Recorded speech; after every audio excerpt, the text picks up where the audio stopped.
Good morning, everybody. I see that we're still adding a few people, but I do want to go ahead and respect your time.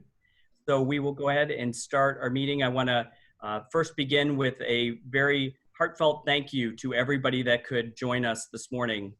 We do realize that this is the kickoff to a holiday weekend. Our work doesn't seem to stop, so we felt like we needed to meet with you and talk with you. Dialogue. So we're excited to do that with you today. We did send out yesterday a comprehensive FAQ, which is just the beginning of what we will be sending to you. We will have weekly communication with our parents regarding what is happening with our school district in the instructional delivery for next school year. So we sent that out yesterday. It can be found on our webpage as well. And so we'll be adding to that as more specific information becomes available. Before we begin, just to go over a couple of things with you, is it's somewhat difficult to manage a group with over 300 people.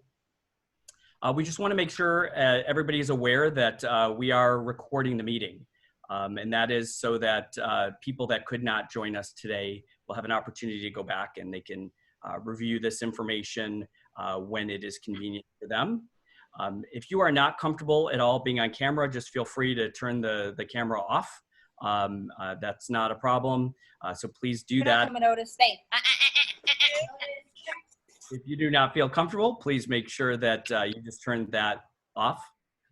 You will be asked to enter your question into the chat box. And so these are some guidelines that we put together just to make this, just the conversation a bit more manageable.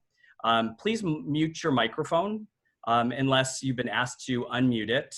And then we will ask you when it's time for your question to go ahead and unmute that. Your question will not be public. It goes right to our moderator, which is Rebecca Starkins. She will then call on you to unmute yourself, and then you can then go ahead and unmute yourself and then ask the question. Please remember that this is a conversation for our elementary students and parents. So middle school and high school will not be addressed during this session. Our goal is to clarify questions for you about the ILC, about hybrid learning, to help you make the decision before July 15th. Please be aware that everything that we share is contingent on the information from the Department of Public Health. As I've said before in some of the public meetings, we are expecting a brand new version of information from the public health that is going to be very detailed and specific to the reopening of schools. And this is something that the Department of Public Health is not typically done before. Usually they release a very universal order for the county. So in this particular case, this is specific to the 80 school districts in LA County that will be reopening. So that I should be getting that any moment now. And as soon as I get that, I'm happy to share that information publicly. And it's also a public document, so many of you will get it at the same time that I receive it. Nothing is concrete right now. We are working with our staff, incredible think tank, and I can tell you that information is changing every 24 hours, which is making this even more challenging and difficult for us.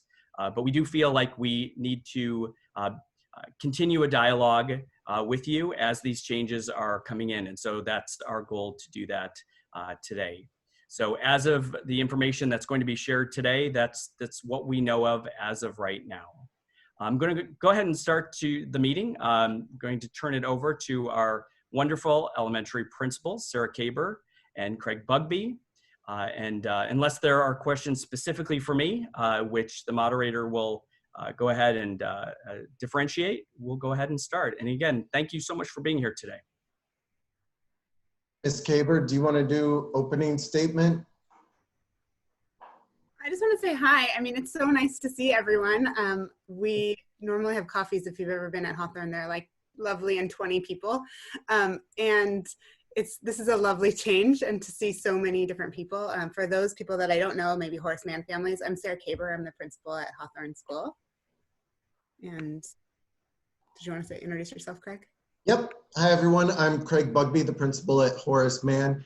It's great to see so many faces that I'm used to seeing every morning. I see the Fialos here who are at school all day, every day. So it's great to see familiar faces. It's also great to see new faces that I may not know and you may not know me yet.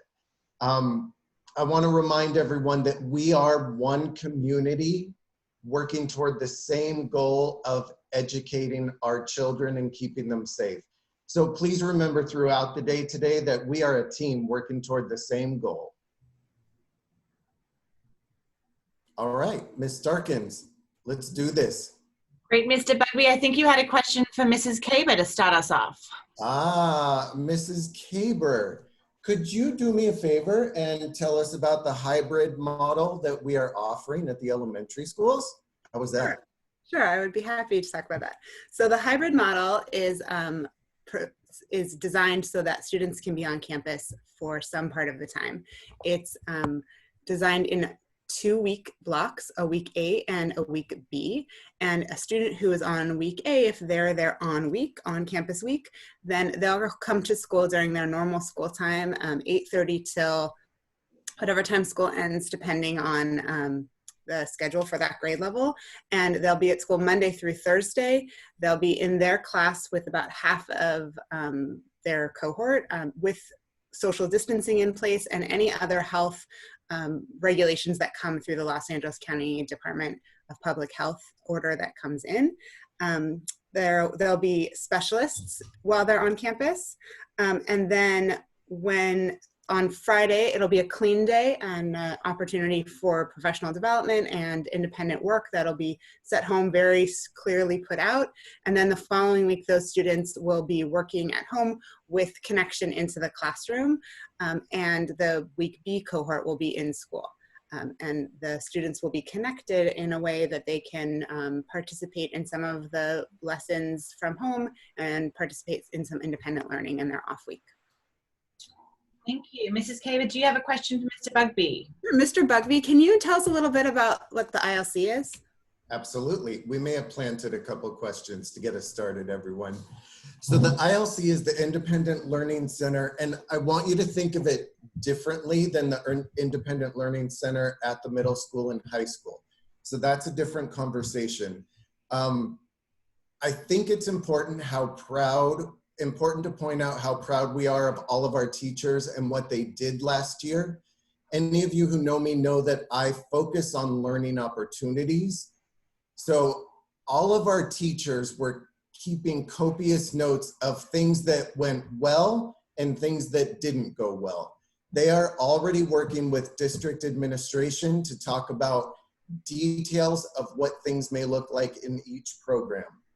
Think of the ILC in elementary school as taking the best of what we learned last year and adding the things that we realize may not have been the best. Things like consistency, timing, and schedules. So a lot of what we learned out of last year, we're working to improve for this year for the ILC. It will be a Beverly Hills Unified School District teacher. We don't have information on who will be that teacher or those teachers. It depends on a lot of things that we are still working on. Great, thank you. So we're going to go ahead and get started. If you have a question or if you've emailed anyone a question, the best place to pop that is in the chat box, and we will go through them as we get to them. Please try and keep them short. I see there's lots of big long statements about how you feel, and we really value that. But we also want to value people's time and make sure we can answer this specific question. So Aaron Anshin, can you please unmute yourself and ask a question about comparing the ILC and hybrid?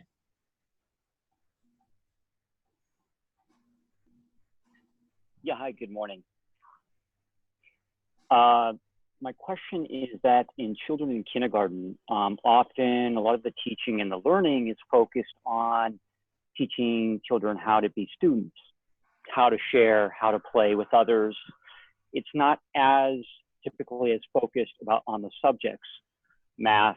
Of course, there is math, reading, writing, etc., but it's not as focused as the higher grades in that respect. How would you compare ILC versus hybrid in this respect? Mrs. Caber, you want that, or you want me to jump in? Sure, I'm happy to talk.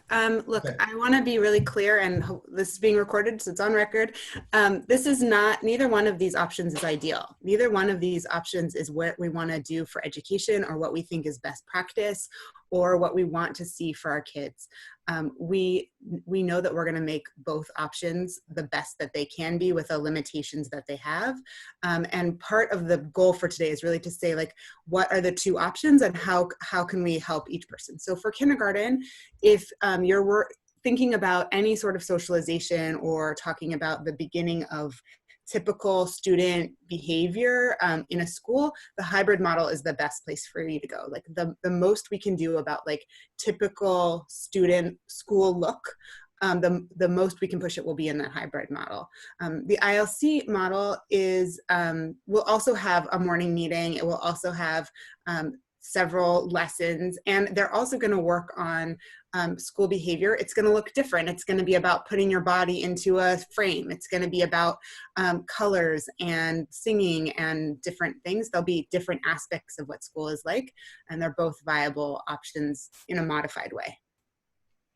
Erin, I think that's a great question. And I know I see a lot of kindergarten parents on here, including one of my old friends who I went through her whole pregnancy with her. Lola, it's great to see you.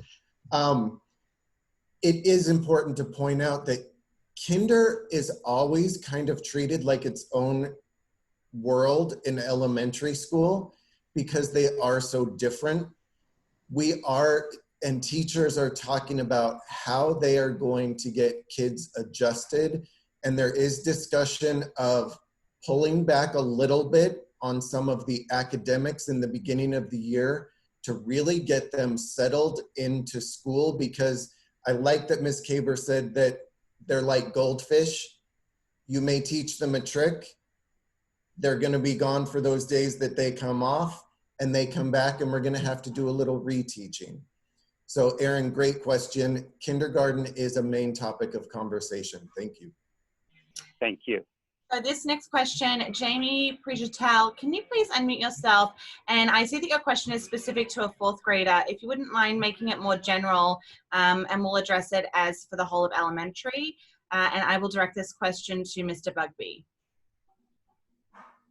I wrote a ton of questions. Which one? So the one in the day in the life of a, well, we'll say an elementary student for the ILC model and how that looks. So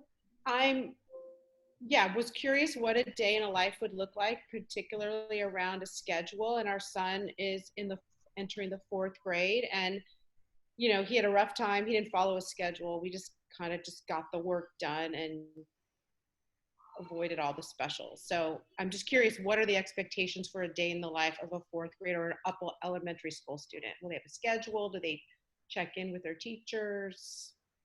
Yep, another great question. And you asked ILC, correct? I asked for ILC and hybrid, but I guess we want to take ILC. Is that what you want me to do? You know what? We can try to respond to both and make it short and sweet. For the ILC, we are absolutely, actually for both models, we know that that was one of the pitfalls last year, something that we can improve on.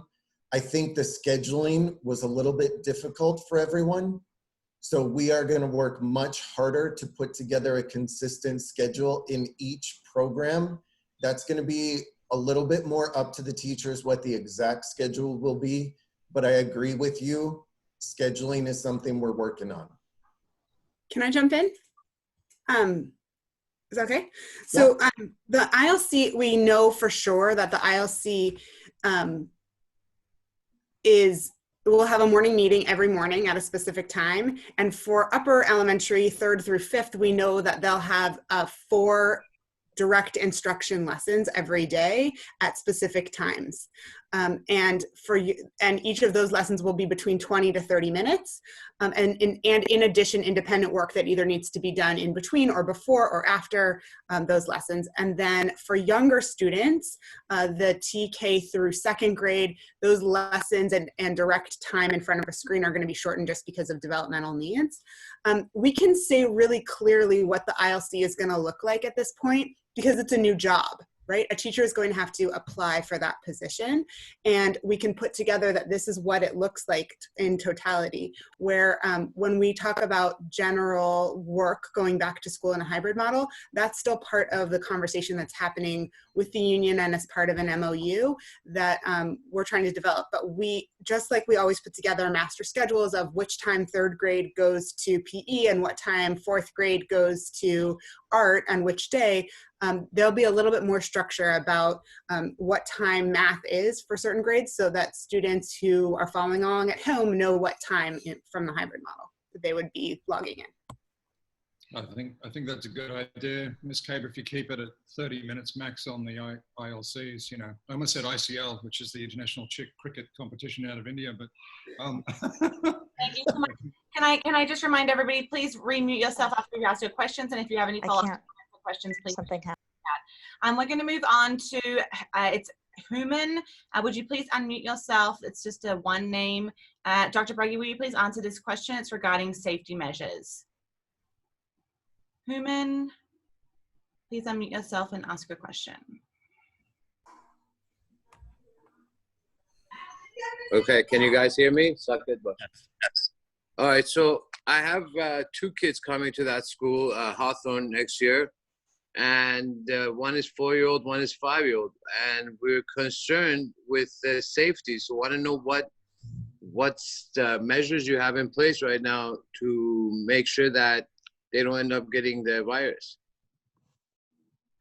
So thank you for that question. And when you say safety, I am going to just assume that you're talking about the cleaning and the disinfecting and the sanitizing as far as what that's going to look like.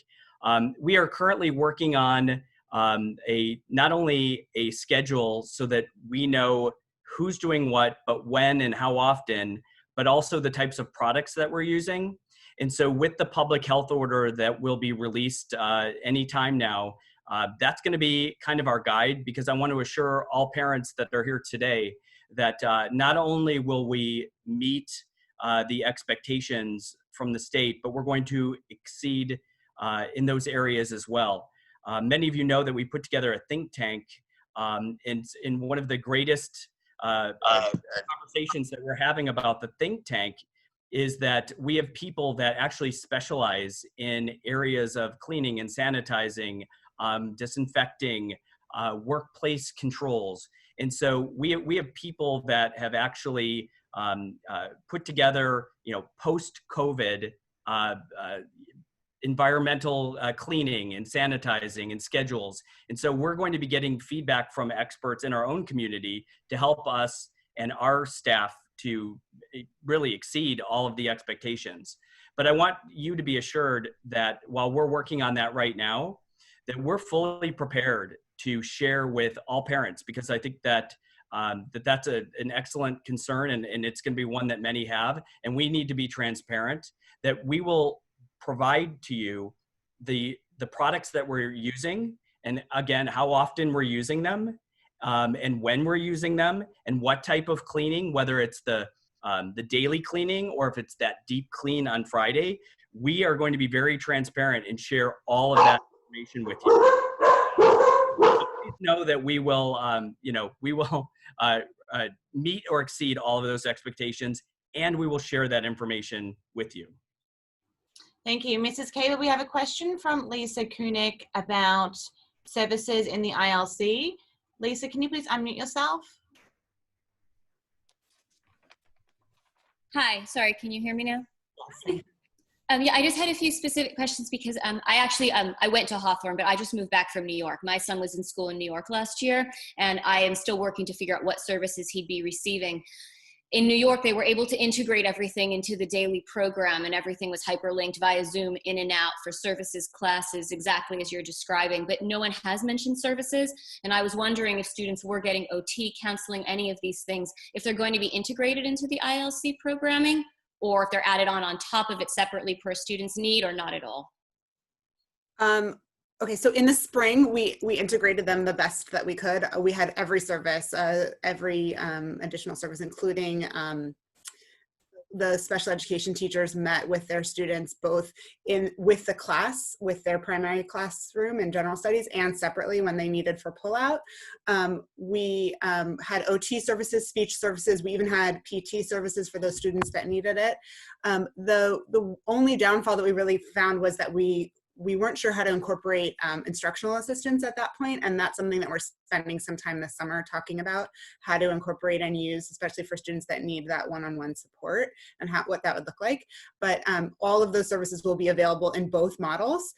Any student with an IEP can choose either models, and then what our plan is that we'll have an IEP meeting to figure out if there needs to be an addendum of some point, or what services will look like specifically for whatever model it is that each student chooses. Okay. Thank you. Thank you very much. Okay, Mr. Bugby, we have a question from Kelly Hinden. Kelly, please go ahead and unmute your microphone. It was a question related to specialists, PE, makerspace for the hybrid version. If you could please unmute yourself and go ahead and ask a question, that would be great. Sure. Hi, everyone.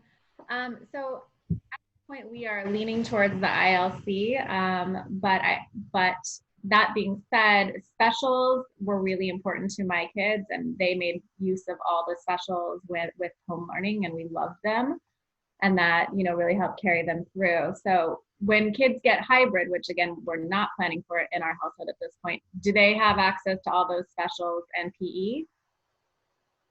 Hi, Kelly. Hi. My hometown girl. As of right now, in the hybrid model, they will be receiving specials. As of right now in the ILC, they will not be receiving specials. Do you think that there's anything creative you could do with that for ILC, or that's reaching at this point? As of right now, we will not be having specials in the ILC model, but we do like to get creative to see if we can do something, but I do need to say that as of right now, no, specials will not be included. Okay, that's a bummer, but Thank you, Kelly. Okay. Sorry, Sarah, did you want to add? No, I know that like one of the things that we talked about with Mr. Seaman was like all of the ways that our teachers, the ILC teachers can collaborate with our specialist teachers to make sure that there's some sort of exposure without them receiving the direct instruction. But because they are specialist, because each of the elementary teachers are multiple subject teachers, they are credentialed to teach all of the specialists, even though there is a very specific specialty to that. So with some collaboration, there's a way to incorporate a science lab component, a makerspace component. Hopefully there'll be some singing in there, like all of those things that with some exposure to that. Not what we would want it to be, but exposure. Thank you very much. I think that's important. And that was something we talked about yesterday with Mr. Seaman, that we are all multi-subject teachers. So even though I may not teach art, I can teach art.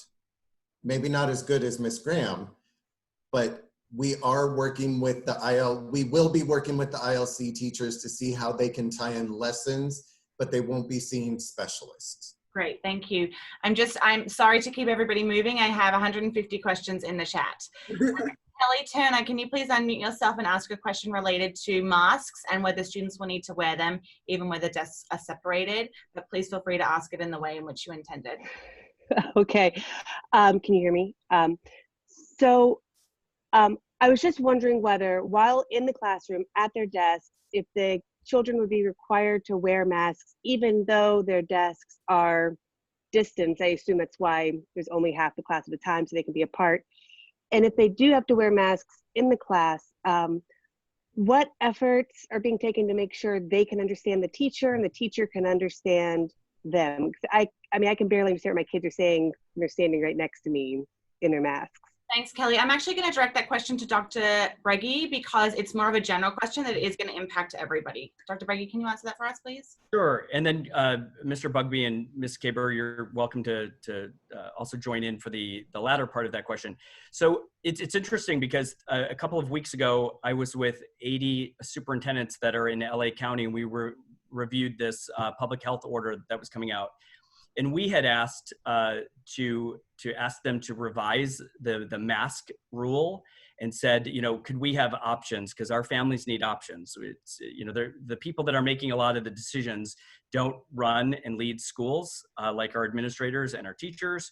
And so we've asked for options. So it may even be allowable, which will be coming out in this order, whether it could be even a shield where, you know, it may be a little bit easier for the communication piece of it. So that I just want to throw out there too, that there could be an option of just this mask, that it could be a shield as well. But if the order says that, you know, we need to keep them on, then, you know, the order is the order and we're going to have to follow that. You know, they're also, you know, I think there's kind of time and place.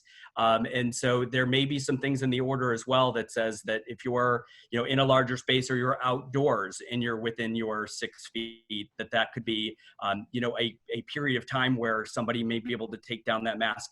That's going to be in there. So we can certainly, you know, when that comes out, we're going to review that information.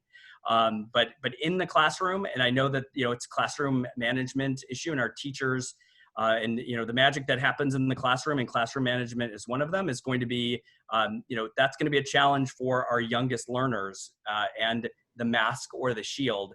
And I think that, you know, everybody needs to know we're going to do the very best possible, you know, to follow the order, and to have the social distancing, which is really, you know, it's kind of a double protection measure to have not only the social distancing, but the mask and the shield. And Kelly, I'm going to jump in real quick. This is one thing I looked at specifically because I know for me, wearing a mask, I run hot all the time.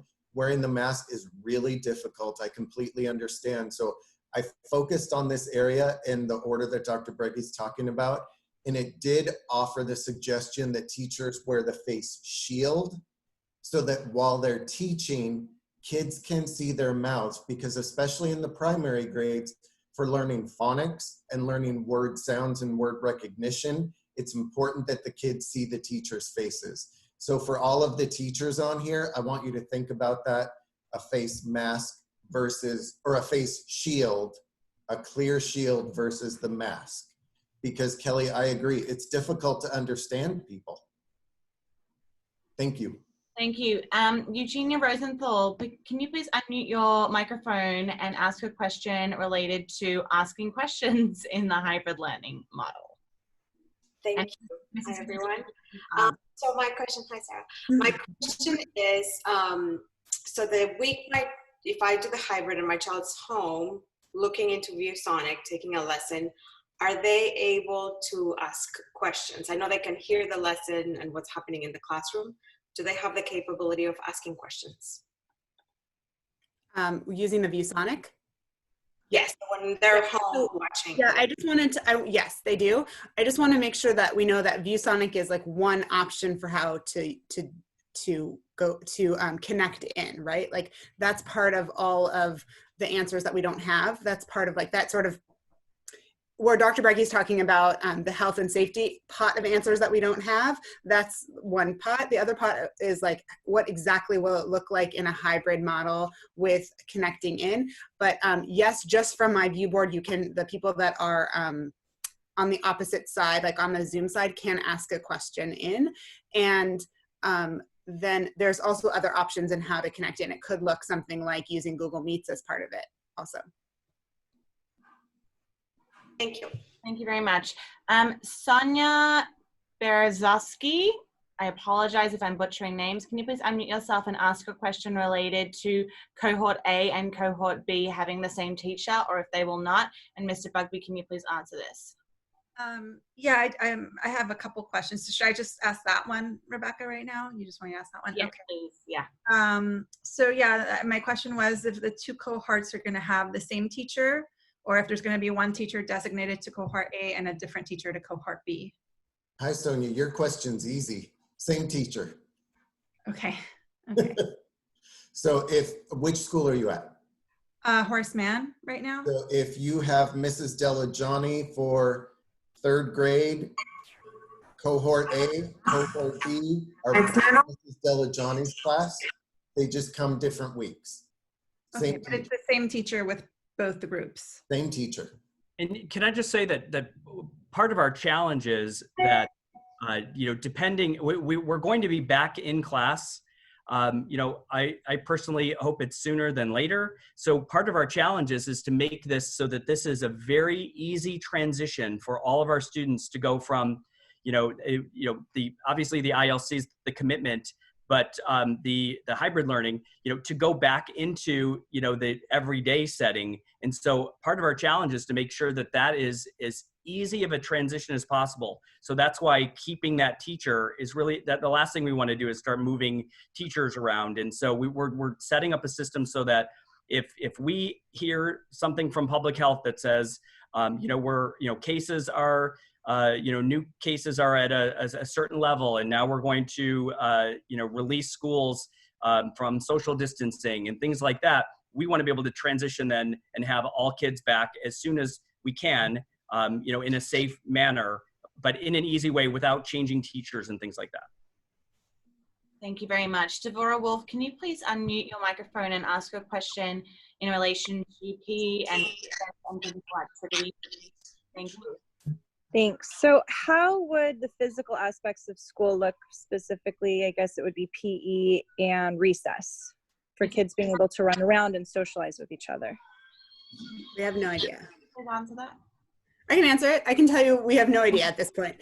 So this is part of like what we're waiting to hear about public health order, about what does it look like for outside, how many people. Now, we've spent a lot of our time this summer talking to each other, talking to the curriculum group. There's a group about options. We're talking to other school districts, even Los Angeles County Department of Education, Office of Education, who are coming up with ideas specifically for PE and recess. We all have great ideas about what we could do and how it could look, but until we really see the health orders about what's allowed, we can't go forward yet. But we know that we can be creative about things like running around and obstacle courses where kids don't have to touch balls if that's necessary. We have a lot of hula hoops on both campuses. We have a lot of jump ropes on both campuses, those type of things. Dr. Breggy, we have a question for you from Karen Moore regarding after-school care for working parents. Karen, can you please unmute your microphone?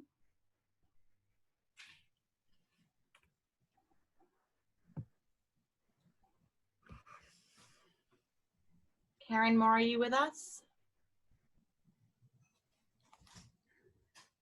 Okay, I'm going to move on. Lisa Kunik, can you please ask your question regarding the ILC, whether it's live or pre-recorded? Hi, I'm sorry. I guess it's me again. Yeah, I was just trying to mix it up. I'm so sorry, but please go ahead and ask your question. Well, it's just a simple question. I was trying to understand, because the hybrid option, it's very clear, but are they working with the live teacher on the ILC where they can interact with the peers and ask questions, or is it pre-recorded video? Shall I? Okay, yep, live teacher.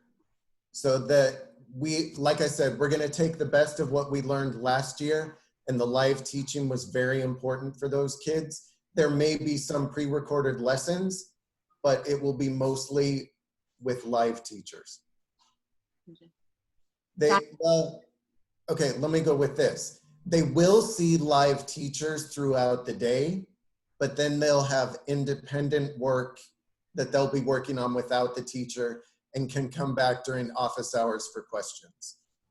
Does that help? Like a 10-minute live lesson segment, for example, and then you have 10 minutes of at-home work offline, and then you come back on for your next lesson, and it kind of moves in and out throughout the day. Okay. Correct. Perfect. You got it. You're hired. Okay. Diana with one name, can you please ask your question regarding what kind of student is good for the ILC program?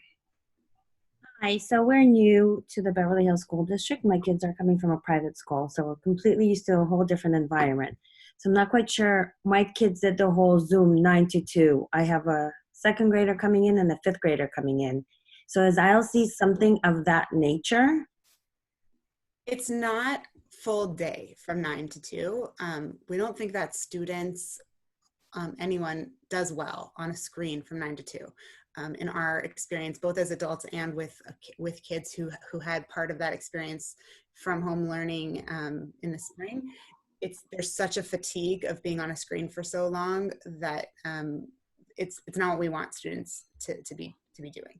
What ILC looks like is a morning meeting, check-in, social emotional building, some communal conversation, that like calendar time for the younger kids for sure. And then a setup of like, hey, this is what we're working on today. These are the times when you need to log in. We'll see you later. And then 4 different times that are set times where they would be logging in and getting some direct lesson and interaction of like, what do you think, as trying to mimic as much as possible what it would look like in a classroom when you're getting some new information, whether it's direct instruction or with like some sort of board that we would provide for teachers at home, or that it's just an inquiry-based something, like any of the possibilities of teaching. Our teachers are so creative in what they could do, but there'll be 4 specific times. If you're a family or you have a student who needs consistency, the ILC is really what's there for them. If you have a student who is craving some sort of social interaction and like needs to just be in a new environment, then the hybrid model is gonna be better for them. But that student needs to be able to know that there's some inconsistencies. One week is like this, and then the following week is like that. So that's the best. I think that the benefit of one is also like the downside of the other. Thank you. Elizabeth Najad, can you please unmute yourself? And Dr. Breggy, this is a good question for you regarding temperature checking. Hi, Hi, good morning. So I just wanted to understand, because right now a lot of large factories, hospitals, and I'm a physician, are doing temperature checks as people are coming in just as a screening tool, and it's been very effective. I was wondering if the district is considering using those same types of kiosks to do temperature checks. And frankly, in the long run, just for the flu or anything else for that matter, anybody walks in with a fever, they could be sent home. Yes, so thank you for that question. That is absolutely something that is at the top of our priority list, and we're working with our think tank that we have a number of physicians. In fact, we met again last evening for 2 hours. And so, and what's great about the think tank is that because we're educators, and so as a former teacher, former principal, and a superintendent, like I mean, it's important to get that kind of advice and that advisement from our community partners. So we are looking at that. And one thing I want to just add is that the public health order that comes out, it may or may not say, sometimes it's a mandate, and then sometimes it says that we, recommend something. And we know that as a school district, we do not have to just rely on what other people are doing. So if it's a recommendation and we make a decision to say we want to put that into place, and that is something that we're strongly considering, then we get to do that. So we're considering it, and then we're also looking at all the things that go with it, because as students are arriving at the same time, and so we have to come up with procedures and guidelines about how we do that. And if somebody has a temperature, where do they go? And so those are the conversations we're having right now, but we are highly considering that. I know that we have secured the equipment, so we're never going to be in a position where we don't have something, because we are thinking in advance, and we've placed our orders already for PPE and for having the temperature, the handheld temperature gauges. So yeah, that we're absolutely looking into doing that, because we do think that that's a good practice. However, we also know that it's that doesn't work with students that are asymptomatic, but we do know that if it's better to do something than to not do something, then we're going to put something in place so that that's our job, is to provide this the safest environment that we possibly can. And so, so we're looking at what procedures and policies we would need to put into place, what type of staff we would need to help implement temperature checks. But that's absolutely something that we're talking about right now. Dr. Breggy, another question for you from Kenneth Marmon. Please go ahead and unmute yourself regarding whether staff will be required to wear masks at all times. Hi, how are you? And of course, I just took a bite of a bagel, so excuse me. So my question is in regards to teachers and staff about wearing masks or gloves, or like what is the staff and the teachers wearing? And then also in regards to students wearing masks, I have a friend in another state where she wore a certain mask that they had made that fit her well, but when she got to the school, they forced her to wear a different type of mask and it didn't fit her well and was falling off. So wondering about mask and protocol for students and staff.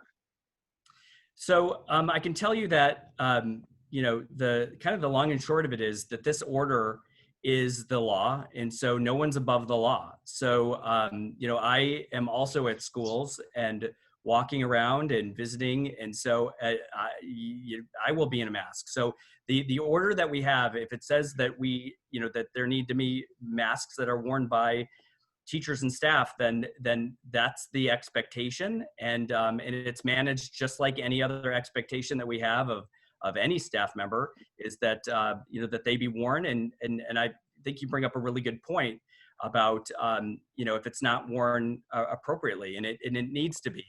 And so that's why there's been a lot of discussion about the options of having shields, because that's, you know, that sometimes with the masks, some of the research that's out is showing that when you wear masks, there's a gap like on the sides right here.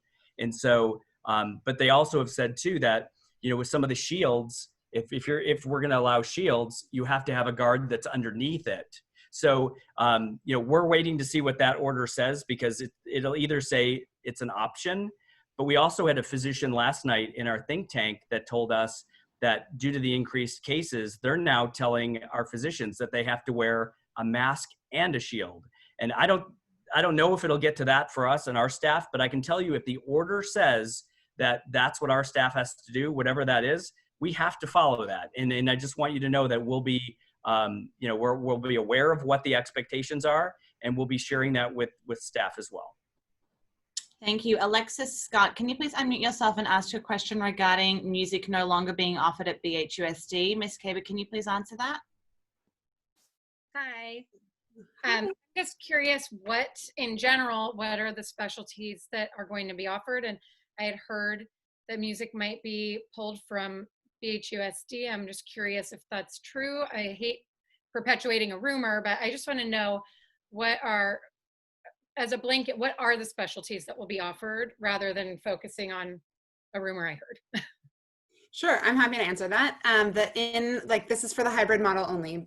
Yeah, that's what I was. Whenever we go back to school full time in our wonderful world, we have 4 specialists. There are science lab, maker space, art, and vocal general music. So in the previous year we had instrumental music, and now we've cut down to just 1 music. Okay, that's great. Thank you.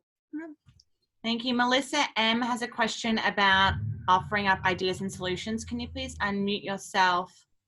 Oh, hey, it's Melissa. It's actually, if you just read up above, my 2 question is about, it's the 2-prong about the cohort. Why are we, as a district, I understand we're on our own, but we're surrounded by LA, Culver, all these other districts. Why are we doing 1 week on, 1 week off when everyone else is offering 2 days on, 2 days off? My big question is, how is this going to be good for little kids to give them a system of 4 days on, 10 days off, and then expect them to assimilate, get back used to the swing of things, 4 days on, rip them out 10 days later? And then the second part is, if we are in our bubble, Beverly Hills, are we thinking about our coworkers, our employees, our employers that are also working with different schedules? Thank you. I'm going to ask Dr. Breggy to speak to the fact that all of the other districts and what are they doing, and then our principals can jump in to answer the rest of her question. Thank you, Melissa. So one of the things that we needed to consider is our staff. And so when we looked at different models. And as you can tell by now, every school district is doing, relatively the same type of options, but there are some differences with the hybrid option with school districts. And so one of the things that we took into consideration is some feedback from our staff that that some of our staff can see up to 145 or more students at a time.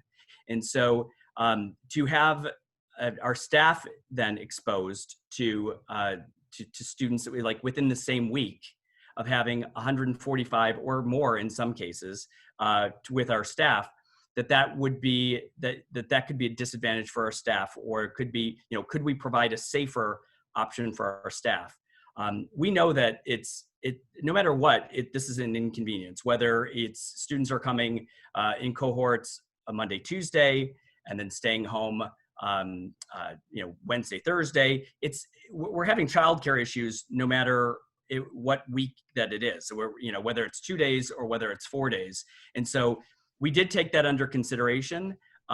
We really need to make sure too that we are providing the safest environment possible for our staff as well. And so that's why that option was the one that we wanted to focus on, because that provided us that opportunity that there was less interaction per that week for staff. And I'm going to jump in on this one, because this is one I agreed with you in the beginning. I was really pushing in the beginning for cohort A in the morning, cohort B in the afternoon, to keep the consistency of at least them being at school every day. But I got one answer that just cleared it all up for me. Ken Haas, the head of maintenance and operations, said that there is no way that we can get in and clean a room, every room at lunch for the next group of kids to come in. And it makes so much sense. That's why we're doing the Friday off, so that they can get in and do a serious cleaning on Friday and Saturday, and anything that would be in the room is gone dead by Monday. Thank you very much. Orly Shabui, can you please unmute your microphone and ask a question related to children holding a pencil? Actually, my question is this. Hi, everyone. I just wanted to know, the week that they're off, is it all going to be iPad learning, or will the children have physical packets that they could also work on? Because as much as I like the iPad learning, the truth is they go on the iPad for other things and they're getting TV time. So I was hoping maybe we could get some packets going that week. Mrs. Kaber, can you please answer that? Sure. Yeah, I think that there's going to be a combination of everything that's coming home with a hybrid model.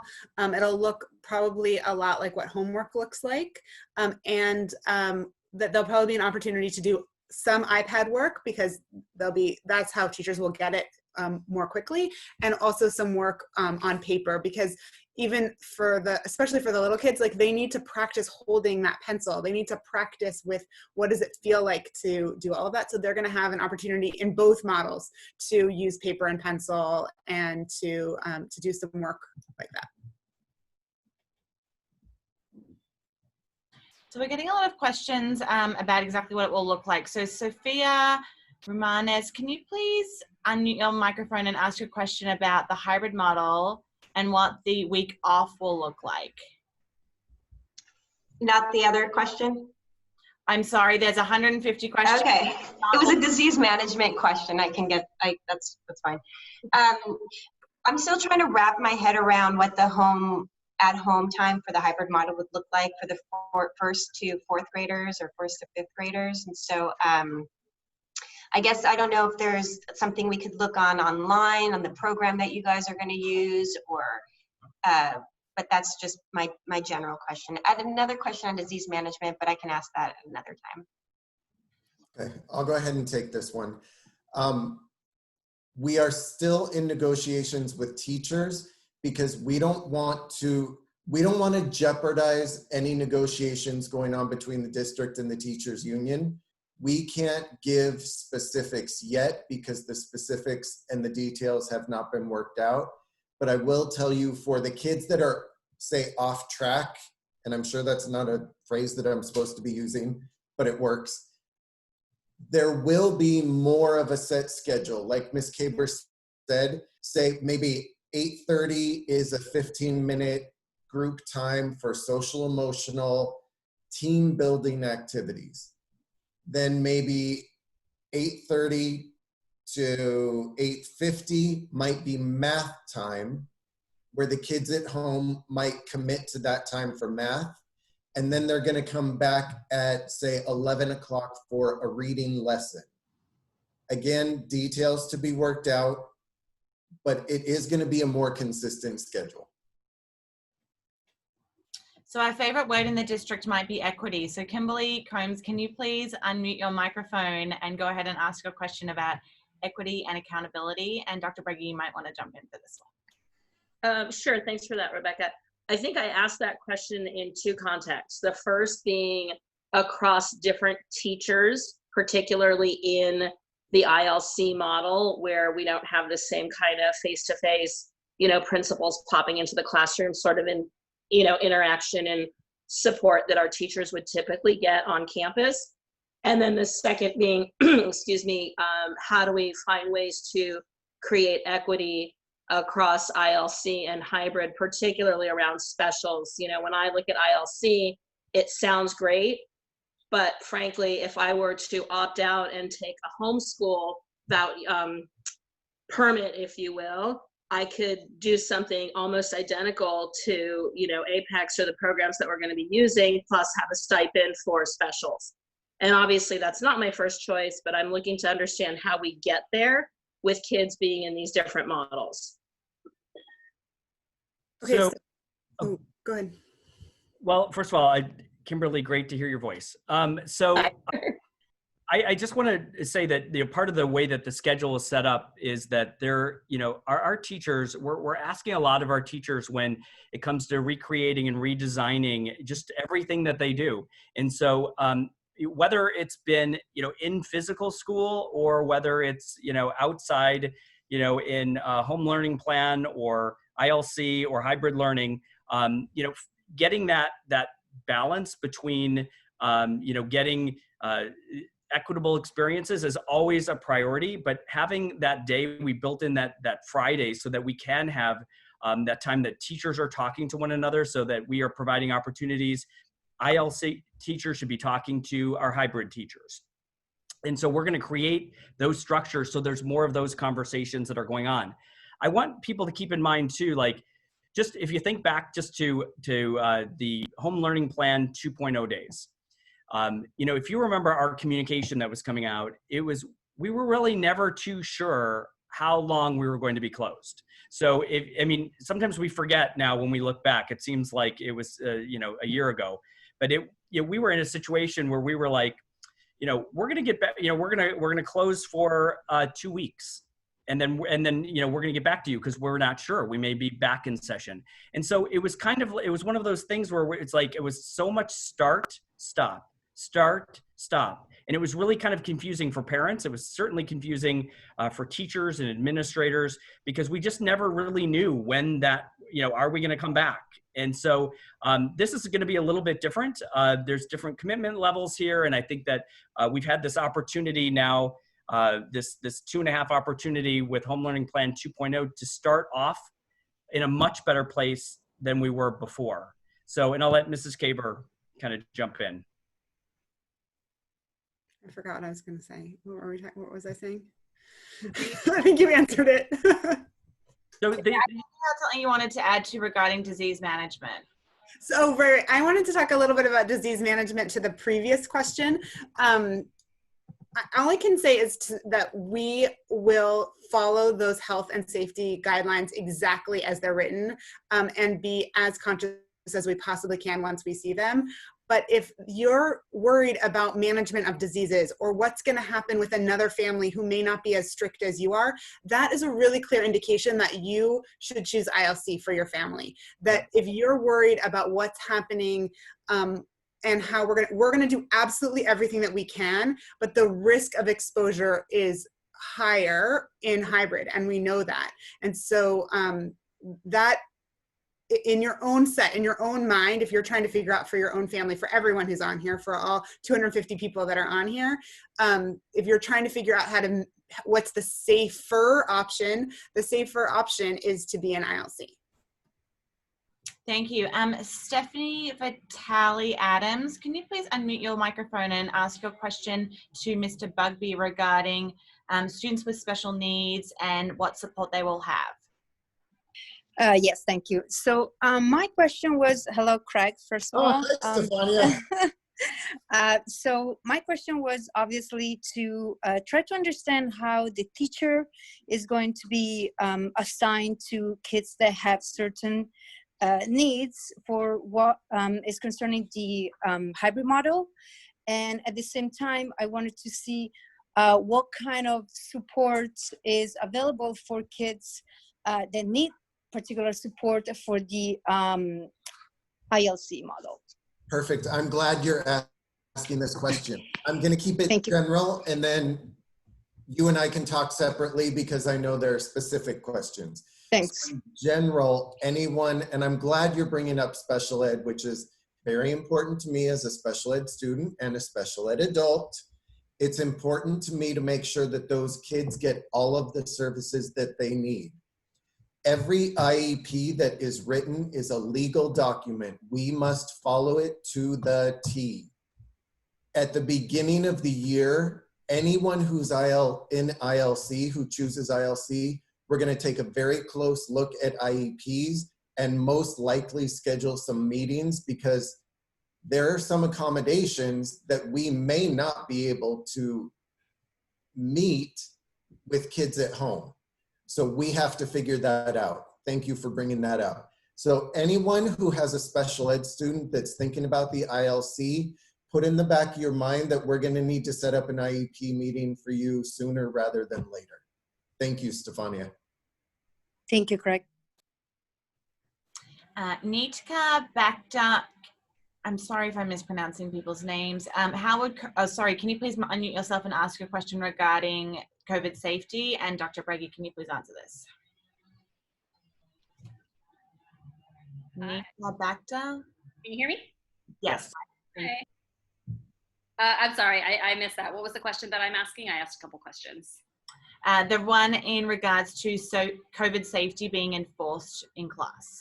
Oh yeah, I guess that's my question. I just want to know how it's going to be enforced in class. I think I heard some of the comments already, but yeah, if you could just clarify what kind of, like, are we more focused? I heard the information about disinfecting, but what about spacing between the students? What does that look like? Will they be able to play and interact sharing items and using learning manipulatives and things like that? So I can tell you that you know, we're actually putting together through some working with the think tank. We want to put together some examples, some exemplars of like what a classroom would look like, and so that we can even, because we want to share with parents too that like this is how we're meeting the order for social distancing, and so we're going to be putting together so that we can share with our parents what a classroom looks like that's kind of, you know, that meets all of the expectations. As far as items, you know, we are asking for students to bring their own items so that we aren't having them share things. And like anything else with any safety, it's, you know, it's our #1 priority. And so we are going to, you know, we have policies and procedures for any type of oversight. We will be especially you know, looking at like how things are being cleaned. And like I said, we'll share all of that with you because I want you to see that. But we know that we are going to have to look at, you know, redesigning all of the way that we've done cleaning in the past. We're going to have to change the way that we staff and the way that we clean things, and students may be responsible for helping us, you know, kind of clean their areas as well. And so, but the idea behind what we're putting into place is that we're not going to ask people to do it and then not follow up and make sure that it's being done. So there's enough people that are around that will be familiar with what the expectations are, and then just like anything else, it's just managed, and it'll be managed consistently, and it becomes a new part of our jobs. I've said before that, you know, I feel like administrators are going to be taking on a large role. We're almost going to be like public health officials. And so that's kind of a new a new thing that's going to be added to our responsibility, and that's because of the safety features. And it's going to be, you know, when students walk in, and whether it's temperature checks to the moment they walk out. So it's changing all of our jobs, but we're going to have checklists, and then we're going to have accountability so that we can share with anyone that wants to know how and when we're double checking and you know, crossing our T's, dotting our I's. Nita, that was your question, right? Yeah. Okay, I want to jump in and add something because I've been talking to my teachers a lot. Teachers, they are the most creative people we have working in our schools. They have some brilliant ideas. Many of them are already talking about spending that Friday day putting together bags of what students will need for that week, either to give the kids at school or to send home to the kids. So teachers are already well on that track. Okay, I was more thinking about like group projects. I think they can bring their own items, but like group projects or things that they would have to be sharing, is it going to look like, you know, some of it we're again waiting for the public health order. Some of it we have to rethink, what does it look like to have a group project. Some of it we have enough manipulatives like in math to really assign each student their own manipulatives and their own space to be able to use their own things, or that a cohort of 10 would be in some way sharing that same piece, and then everything is cleaned. If that comes out of the public health order, that we find out that students are allowed to share material, we'll follow it exactly how it is, and then we'll have to make adjustments based on that. One of the things that we did hear about is that the public health, we do know that the public health order that's coming in is specifically for school. So it's going to help us, as opposed to like what we had seen before, which was much more general for businesses. This one that we're like desperately waiting on is going to really help us run through all of those things, and it's going to hopefully address things like materials in a classroom and group projects. Thank you. June Forston, can you please go ahead and unmute your microphone and ask a question regarding how Goalbook works, and feel free to represent your question the way you feel comfortable.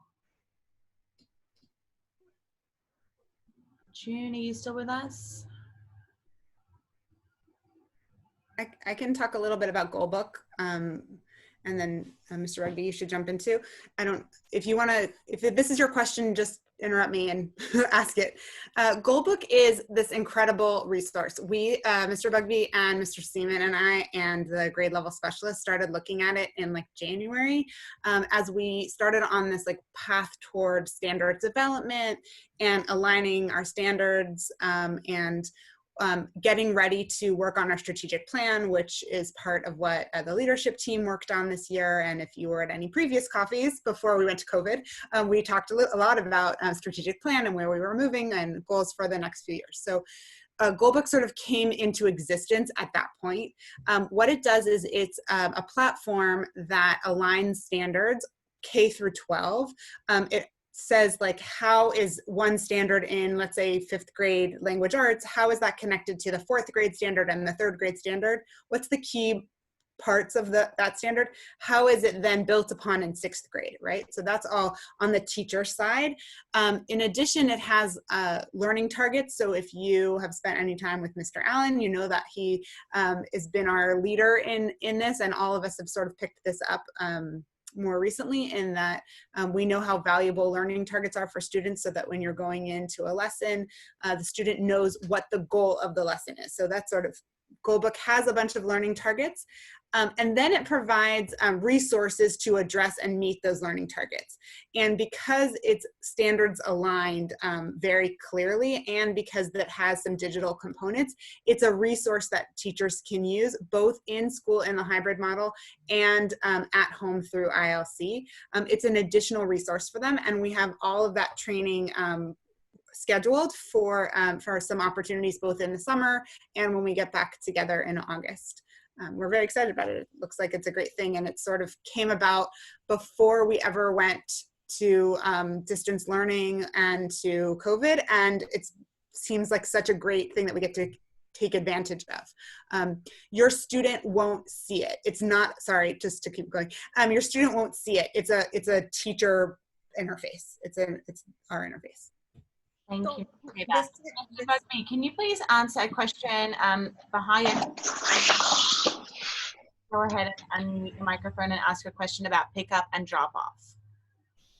Thank you. I think that's an important one. That's something that we're looking at, but again, has to be negotiated. So we've got to figure out the details.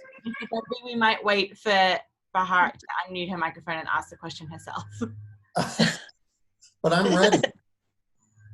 Oh, I just wanted to thank you all for doing this. It's very important for us to be able to answer our questions directly to the decision makers. So thank you for doing that. My question is about pickup and drop off. How will that look? I'm assuming that with the hybrid program, there will be no unauthorized adults, including parents, on campus. So I'm assuming it's just going to be like cars pull up, children they see their parents and they walk out type of deal. And the drop off in the morning will be similar to what it was before, in that parents will not be able to come inside the campus. Correct. Hi, Bahar. Hi. I miss all my daily visitors. So this is one thing, like I said, this is something that we will be negotiating, that we have to look at. We are considering a somewhat staggered drop off and pickup, just so that there are less kids coming through the gate at one time, so that temperatures could possibly be taken, so that there's not a backup in traffic with too many kids walking along the sidewalk. That is definitely something we're considering. Something that is definitely going to happen is a staggered recess and lunch, and we don't know what those will look like, if they will be outside, if they will be inside. Again, waiting for the orders to come in. The other thing I would just add to that, because I think it's important, I was had a great 2-hour meeting with our PTA presidents this week, and we had a great conversation about this. You know, parents are an integral part of what we do, and it's you know, just such a successful experience that we have with all of our volunteers. So while the health order that comes out may be specific about you know, limiting the number of volunteers, I do think that we know that's going to be in the best interest of our staff and our students to limit. But there's some things that can be done. And again, and this goes back to what Mr. Bugbee and Ms. Caber was saying about just our creative teachers. I don't think anything's off the table here. Like, I think that, like, when if parents want to sell spiritware, parents are doing, you know, there's ways to do that. You know, and you could be in front of the school, you could be outside. You know, we're fortunate in Southern California to have all of this outdoor space. So I don't ever want to shut down the message that it's like that nobody's welcome. But I think that we're just going to have to do things a little bit differently and limit the visits, especially if they're going to be in areas, you know, inside the school building. But I, again, think that we can get creative. I don't want to tell anybody that, you know, any program is going to be off limits or that we can't do something this year until we exhaust every single possibility and resolution that we can. And so speaking with the PTA presidents, we had such a great conversation, and I appreciated their leadership and forthrightness in their questions so much that you know, there was a lot of great ideas and suggestions so that parents could still feel a part of volunteering and adding what they do for our schools and for our students and staff. And we feel like we're still going to be able to do that. So again, we just don't want to say no one's allowed in. Thank you. Dr. Brady, this next question is going to be for you also, because I'm throwing everybody in the deep end and we're not afraid of these hard questions. Cheryl Manabi, can you please go ahead and unmute your microphone and ask the million-dollar question: what is going to happen if we have a confirmed case of COVID within a school?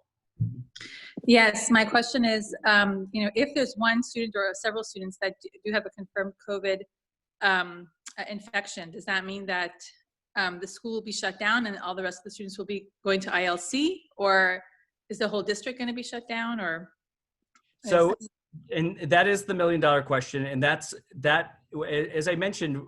Now it's been 3 weeks since we reviewed this health order, and it's been delayed. And let me tell you why it's been delayed, because I know people are so tired of hearing, you know, it's like waiting for something that doesn't come.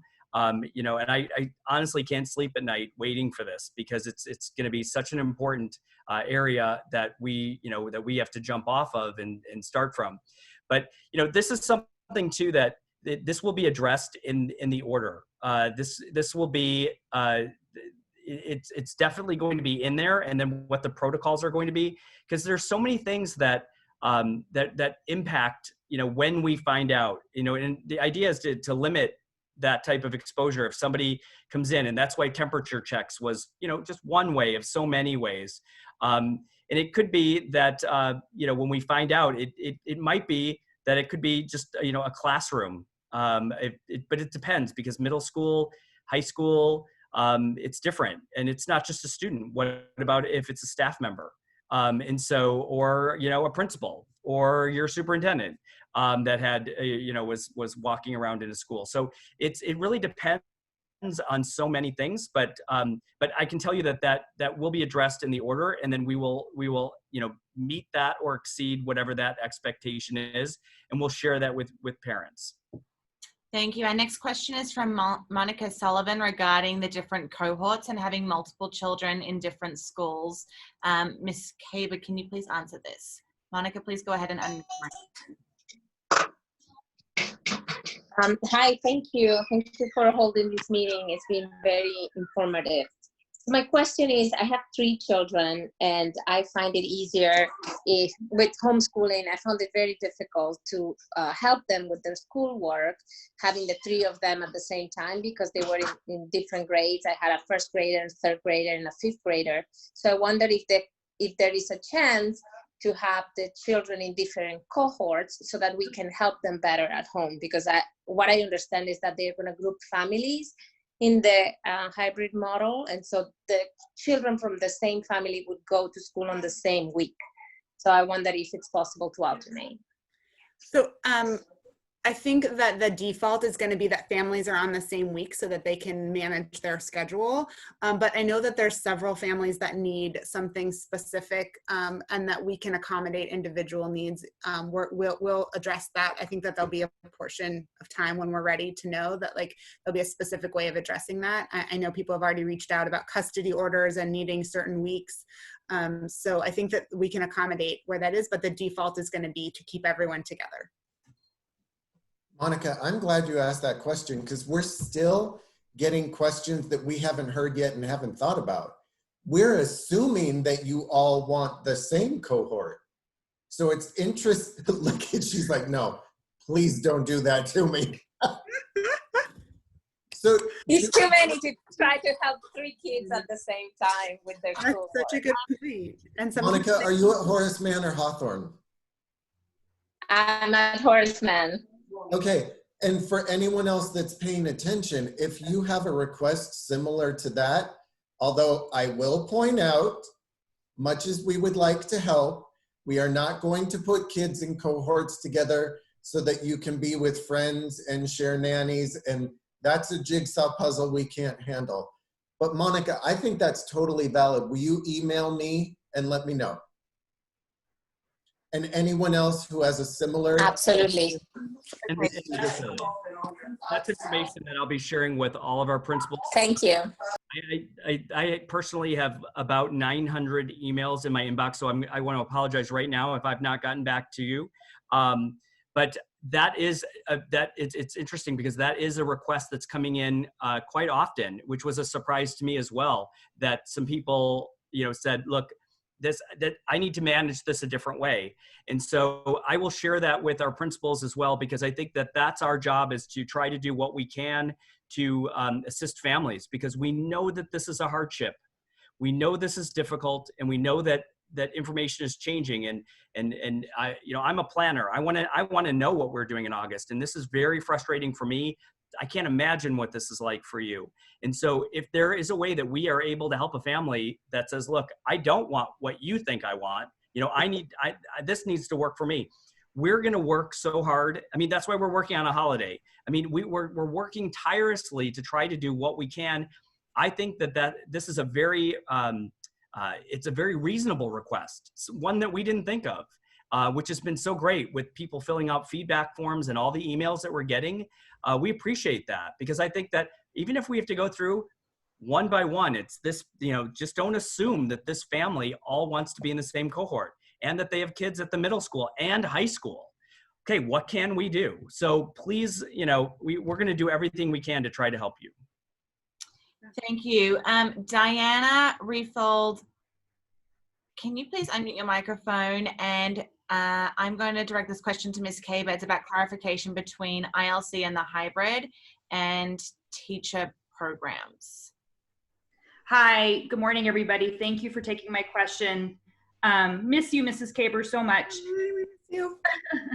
I just want to understand between the hybrid group A, group B, or cohort, and then the ILC, will they all, I understand the cohorts will be one teacher, but will the ILC then be a different teacher? So in essence, a fifth grader would have two different types of teaching programs? So a specific fifth grader would either opt for hybrid, week A, week B, or ILC. And so then they would either have an ILC teacher or they would have a in-class, in-person teacher that would come either to Hawthorne or Horace Mann. Depending on numbers, like we're in this, like we don't have all the answers placed because it's like a cart horse or chicken egg sort of situation where we don't have the answers about what exactly it's going to look like, or how many teachers we're going to have for ILC, because we don't know how many people want that, and people don't know if they want ILC until they know what everything looks like, and we can't make those decisions until we have the public health orders. So we're in this loop that's never ending, and at some point we said, okay, we can control this piece. We can say we need to know how many people want ILC versus how many people want hybrid. So that's sort of where this July 15th deadline came from. So once we know how many students want the ILC for each school, each grade level, we can start staffing that. And if there's 40 fifth graders that want ILC, we know that that's a different staffing model than if we have 5 fifth graders in the ILC. But whatever that looks like, they'll have an ILC. If a student chooses ILC, they'll have a Beverly Hills Unified teacher in charge of their ILC classroom, and they won't be connected to, they won't be like in a class in their home school. They'll still, of course, be a Viking or a Husky, and we'll have an opportunity for any sort of extracurricular bonding, that any sort of fun things that we do at both or either site, but they won't have, they won't be responsible for what's happening on the campus. Okay, thank you for clarifying. Thank you. Mr. Bugby, can you please answer the next question? So this is from Afi Delajani. So she has her parent hat on today. She has 2 children in the district. Please go ahead and ask a question about which program you would pick question. I know you phrased it differently, so go ahead and represent that the way that you would like to share it. Yeah, so my question was, if we're looking at consistency, and I know somebody asked what you would think was right for your child and how you would pick based on the personality of your child. But I'm also thinking consistency, and if somebody is tested positive or flu season comes around, and then we're just bumping back and forth with, oh, we have to shut down for 2 weeks. And so like consistency wise, which one would be the best plan to go with? Great question. Consistency wise, it's always going to be the ILC, because it's a consistent program, whereas the hybrid, they're coming, then they're off, then they're back, then they're off. And you bring up a good point that someone else asked earlier. If someone in that cohort is diagnosed positive, and we don't know this, we're waiting for the order. So again, in Mrs. Delajani's class, if someone in cohort A is diagnosed positive, or even if they're just sent home with the flu because the symptoms are very similar, Mrs. Delajani's cohort A is obviously going to have to go into quarantine. But that would include Mrs. Delajani, the teacher also. Correct. So we are working on, we have, I believe, Dr. Breggy, 10 to 12 substitutes who are going through all of the training that will be ready to step in. But Afi, going back, or Mrs. Delajani, going back to your question, for consistency, the ILC is going to be the answer. And is it going to be similar to 2.0? I think We're it's going going to to take be the best of 2.0 and do something similar. Does that make sense? Yeah, so would they be on, and I mean, they would be on there doing their lesson, having their live meet, and then things that they have to do and turn in. Yes, but there's much more, because the ILC teaching, right? The job to be an ILC teacher is a new position. It's sort of part of what's already able to be formatted, right? So Mr. Seaman worked with us to say what would be the best like option for what we could have if we could dream things up. And one of them is like morning meeting, 4 very clear times where there would be live instruction on camera. And then teachers that want to do that, like teachers that are going to apply for the ILC know that this is part of the job. So there's going to be less inconsistencies because that's the basis of that job description.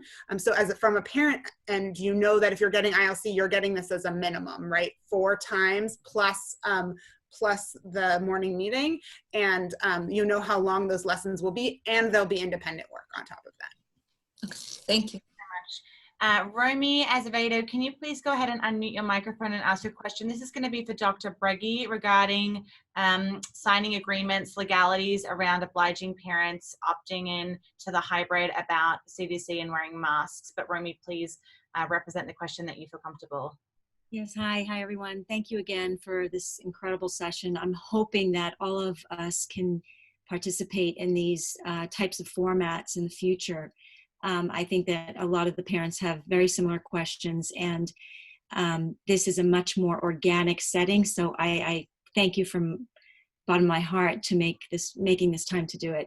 My question is, I know that a lot of families have different standards in terms of what safety looks like at their homes and being exposed. And I was just wondering if it's possible to oblige families who are opting for the hybrid learning platform program to sign an agreement or some type of policy that if you're going to be in this program, you will be responsible for X, Y, and Z in your homes, in your life during hybrid learning. And I'm asking it as if we were going to, you know how we fill out forms in the beginning about computer policies, laptop policies, would that be possible so that at least, of course you can't monitor it, but there's a very firm commitment, understanding that to be part of this program, we ask that you respect the CDC recommendations. Hi, Romy. Thank you for that question. So that is absolutely something that we're looking at. Again, in the think tank, we have experts that are helping us with legal pieces that we want to ensure that, it's all about, stopping, mitigating the spread of COVID-19, but also, just everyone's practices, not just what happens in school, but what happens after school, and who's allowed to, leave the home, and I can tell you, it's a concern. I live in Beverly Hills, and I'm on Palm Drive, and just yesterday I saw 7 kids walking together down my street, no masks, and so I agree with you. I think that there needs to be some expectations in place. Even though a lot of them are unenforceable, it's just having something so that parents do understand that this is the expectation, so that we aren't bringing in, and we're trying to contain this. It sounds so harsh, but it's true. It's this cross-contamination. We are working with our legal team right now to see what is it that we can ask our families to do and what not to do. Because again, that's our responsibility to try to keep everybody as safe as possible, including our staff. And that's something that Afi just brought up, a moment ago. And it's, we often, we talk about, we place students first, but without our teachers, and our teachers being in the safest environment possible, we're going to have some great difficulty if we start to have teachers that leave, and then substitutes are coming in, because as you know, we have some really good substitute teachers, but nothing replaces the magic that happens in the classroom, and it's our teachers. And so we have to ensure that we keep them safe too. So what you're saying, Romy, is applies not to just kids, but also our staff too. So that when our staff shows up to work, that they can be assured that we're doing everything that we can with our expectations, whether it's in the cleaning, disinfecting, sanitizing area, but also with the students that they're coming into contact with. So I know that our attorneys are looking at that right as we speak. So I'm going to take one final question because it is 11:30 and I want to be cognizant of the 90 minutes that we allotted for this meeting. Ellie Yadigar, can you please unmute your microphone and ask a question about cross-contamination? And Ms. Cable, will you feel please comfortable to answer this question? Hi, I'm just wondering if the parents get to choose cohort A or cohort B, then you're really exposing your kids to both cohorts, and there could be cross-contamination. And if at this point, if that's what if you're going to allow parents to choose which cohort they send one kid versus another kid in that same household, we might as well just go to school every day. Yeah, I hear what you're saying. I think it's the same question that teachers are asking, right? They're saying sorry, my dog is freaking out. They're asking the same question, which is, if I'm going to be exposed to 10 kids on one week, and then I'm exposed to 10 kids on another week, aren't I exposed to everyone? And in theory, aren't all the kids exposed to me? And isn't it the same? This is part of what we know is going to be addressed in that public health order, is if it's going to allow us to do that. The reality of this is that we can't keep kids 6 feet apart in our classrooms. So if we have masks and we can keep 6 feet apart, then we can only have half of our students in the room at a time. And that's what's leading to that. If we could say, there's not a difference between 10 and 20 kids in our classrooms because we have rooms that are big enough and everyone can be 6 feet apart, we could have everyone coming back. But now the limiting factor from how we understand it is that the size of the rooms are not allowing us to have all of our kids. Does that make sense? Because it's masks and 6 feet at this point. The law is masks and 6 feet. Thank you so much. That's fantastic. I'm going to ask Mr. Bugby and Ms. Kaber and Dr. Brady, of course, to give us some closing statements, and we are going to wrap up this meeting. Thank you, everybody. Mr. Bugby. Absolutely. I just want to say thank you to everyone here. I want to give a huge shout out to the teachers that work like nobody's business. They have worked harder since home learning started than they did when they were in school. And I know they're continuing. I still talk to them every day. They're already thinking ahead about how to make this work for your kids. I did get a text from a few of you asking, I'm going to throw another question in. If I had a kid coming to school in Beverly Hills right now, what would I do? And that's one of my sneaky ways at the vet, because the vet won't tell you what to do with your animal. But if you can sneak in the question, if it was your dog, what would you do? If I had a kid coming to school in Beverly Hills right now, I think with all of the uncertainty, and we all know that since we put this plan in place, just in the past week, numbers are spiking again. To me, my kids are more important. I would keep my child at home on the ILC. And I know I have teachers and parents and PTA who are already working together to set up who may work with family members, work with share a nanny if you have older brothers and sisters that can be home to work with those kids. Maybe have some of the kids in the same cohort that they're already exposed to, that they're already, excuse me, not exposed to, wrong word, that they're already working with. If they can all go to person A's house and work on that same stuff during the school day, it's just an option. This is a time, we know this is not what is best for kids. We are in this field because we love working with kids. We miss the kids every day. We miss seeing all of you every day. We can't wait to get back to normal. But until then, we're gonna have to do what's best for all of us. So if you're asking me what I would do, I would go with the ILC. That's not a recommendation from a principal, it's from a human being.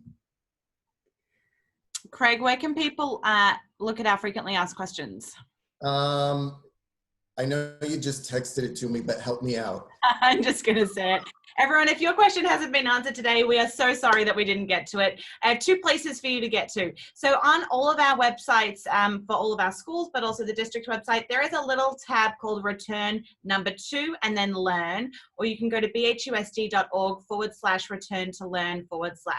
There you will find an enormous amount of information and links, but also a huge, giant, long FAQ document that we published last night. That answers a lot of the questions that I'm seeing in the chat. So feel free to go in there and really have a look at that and digest that. Now, I also understand that there will be questions that you have that we have not addressed and we have not answered. There is another section there, which is the full feedback form. If you have an idea and you're thinking, why haven't they thought about the robots? Trust me, the think tank has looked at the robots. But if you have an idea that we haven't addressed today, or a question that you're like, that really hasn't answered my question, feel free to fill out that form and we will get to you. If you have something that is super specific about your specific child, they might have a need in special education, they might have a need where you're moving into the district and you're brand new, we want to welcome you and we want to say hello. Please do email our principals. Like Dr. Brady mentioned, their inboxes are exploding and they're meant to be on vacation. And last year we had the summer of pre-configuration and this year we have the summer of COVID. So please be patient with them, but please do feel free to email them. Where can we get the emails for the principals? Some of us don't have their email addresses. Say that. Thank you so much. I'm going to call it out and actually throw under the bus and give you the email addresses right now. So cbugby@bhusd.org. and skaba@bhusd.org. So it's the first initial and last name at bhusd.org. cbugby@bhusd.org and skaba@bhusd.org. There is also under the ILC website, there's an entire dedicated website to the ILC that has its own separate sections of frequently asked questions. It also has a contact us button which you can push, and then you'll see whether you want to go into the feedback form or there's an email address for someone who will be managing Mr. Seaman, our ILC large high-level questions, but also specifically for whether that's a good fit for your child. Ms. Kaba, feel free to make some closing statements and then Dr. Brady will wrap us up.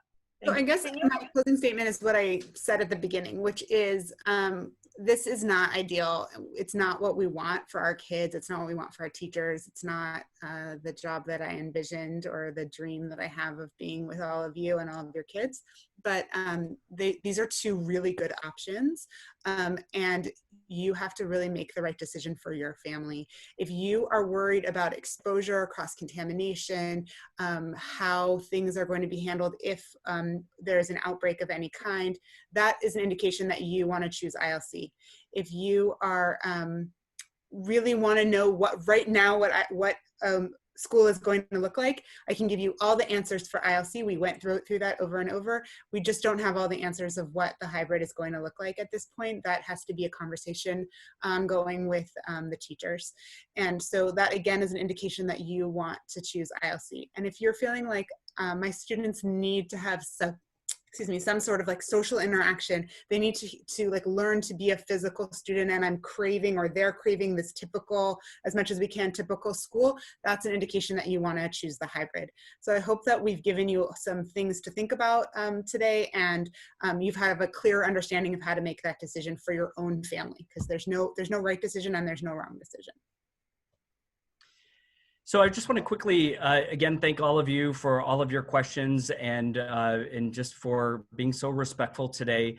I know that this is difficult. I know that it's emotional and it's something that's so fluid, but it's also different.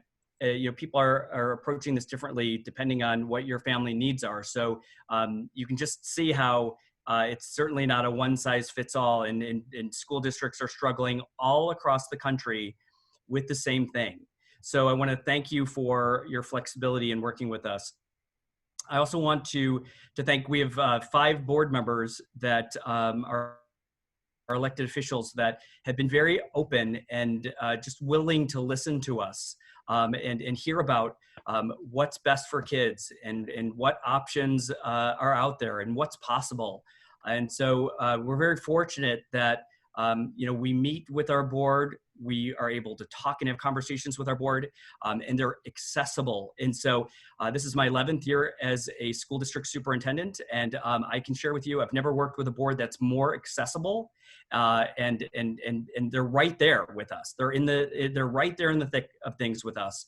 And so, and that's very comforting to know that.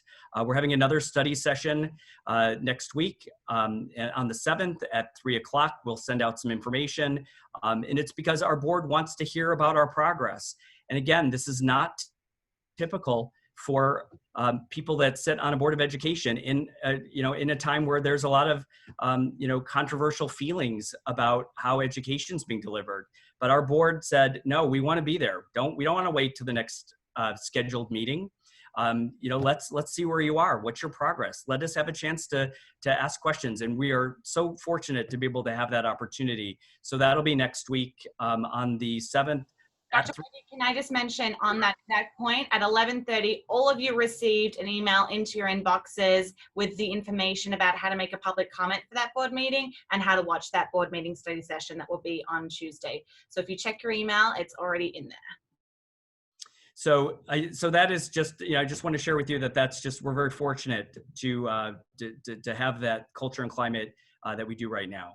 And so, and this is going to be controversial, but since Mr. Bugby and Mrs. Kaber kind of chimed in with, if they were like king or queen for a day, what they think would be best. And this will not be popular. And I do want to say that, I get a lot of hate mail sometimes. And I know that, people are this is so hard for working families. And please understand that I care about all of you. And I've just had such a great last almost 4 years of getting to know so many families. And it's hard to represent all families. But if you were to ask me, like, what is the safest? What is the safest way? And what would be the best way to deliver education to kids? And again, this isn't popular, but I'm just, as your superintendent, I feel responsible to share with you what I think is safest and the most consistent and the best option for the delivery of instruction. And that would be to have all of our teachers come into their classrooms and teach directly from their classrooms, and all of our students are staying at home or in an area where they can get that education. And again, this is not option 3. This has come up a lot today. What's the safest? What's the best? What's the consistent, most consistent option? And my biggest worry is a lot of what we've talked about today, this back and forth. What do we do if one student has COVID-19? Do we shut down the school? And then we've got disruption after disruption after disruption. We're going to make whatever possible the very, very best. And you can feel confident that we will do that, and we will never stop trying to make it the best possible. But I'm just throwing that out there. I can feel the emails coming in now. I'm just saying, I want to go on record. That's the safest. It's probably the most inconvenient. I get that, but I do feel like I just want to share with you, some school districts are looking at that because they just can't predict where we're going. So we are moving forward with our 2 options. I want to end with that our teachers have already reached out to the administration, and we're already having conversations about what that hybrid approach and ILC will look like. And that is a very good sign, and I'm very excited. This is going to be very different from what Home Learning Plan 2.0 is. And so there's already collaboration and enthusiasm to start these conversations now when it's the first week of July. And I'm very relieved and I'm very excited to have these conversations with our teachers. So again, I want to thank all of you for kicking off your 4th of July with all of us. and look forward to more opportunities like this, because I think this was beneficial. It was certainly beneficial for me. So I want to thank you for all of your questions and your honesty. I could really do this all day long. So thank you very much, and have a wonderful weekend, everybody.